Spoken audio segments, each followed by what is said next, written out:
అసలు భువనేశ్వర్ కుమార్ చేసిన తప్పేంటి?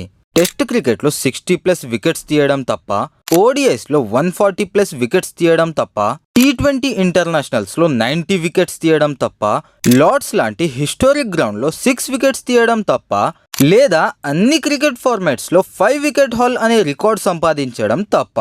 ఒక సమయంలో స్వింగ్ బౌలింగ్ అంటేనే టక్కున గుర్తు వచ్చే పేరు భువనేశ్వర్ కుమార్. న్యూ బాల్ తన చేతిలో ఉంటే వరల్డ్ క్లాస్ బ్యాట్స్మెన్ కూడా భయపడేవారు. పవర్ ప్లేలో వికెట్స్, డెత్ ఓవర్స్ లో కంట్రోల్ అండ్ ప్రెషర్ సిచ్యుయేషన్స్ లో మ్యాచ్ విన్నింగ్ స్పెల్స్ వేసిన ప్లేయరే మన భువనేశ్వర్ కుమార్. మరి ఇన్ని అచీవ్మెంట్స్ ఉన్న బౌలర్ ని టీమిండియా ఎందుకు మర్చిపోయింది? ఏజ్ ప్రాబ్లమా, పర్ఫార్మెన్స్ ప్రాబ్లమా, లేదా తనే ఒక ప్రాబ్లమా? తను ఇండియన్ టీమ్ కి 2022లో లాస్ట్ మ్యాచెస్ ఆడాడు. ఆ తర్వాత తనకి ఒక్క ఛాన్స్ కూడా ఇవ్వలేదు. అయినా కూడా భువనేశ్వర్ అవేమీ పట్టించుకోలేదు. తనకు ఛాన్స్ వస్తున్న ఐపీఎల్ ఒక్క లీగ్ లో మాత్రం బెస్ట్ పర్ఫార్మెన్స్ ఇస్తూ వస్తున్నాడు. తను పర్ఫామ్ చేస్తున్న ప్రతిసారి కూడా ఫ్యాన్స్ కి తన పైన హోప్స్ కలుగుతున్నాయి. అండ్ ఇండియన్ టీమ్ అనౌన్స్ చేస్తున్న ప్రతిసారి కూడా తన నేమ్ వస్తుందని వెయిట్ చేస్తున్నారు.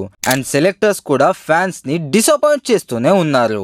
నా ఒపీనియన్ లో భువనేశ్వర్ కుమార్ కంబ్యాక్ అవుతాడో లేదో తెలియదు, కానీ ఇండియన్ క్రికెట్ హిస్టరీలో most under rated match winners లో ఒకడిగా ఎప్పటికీ గుర్తుండిపోతాడు.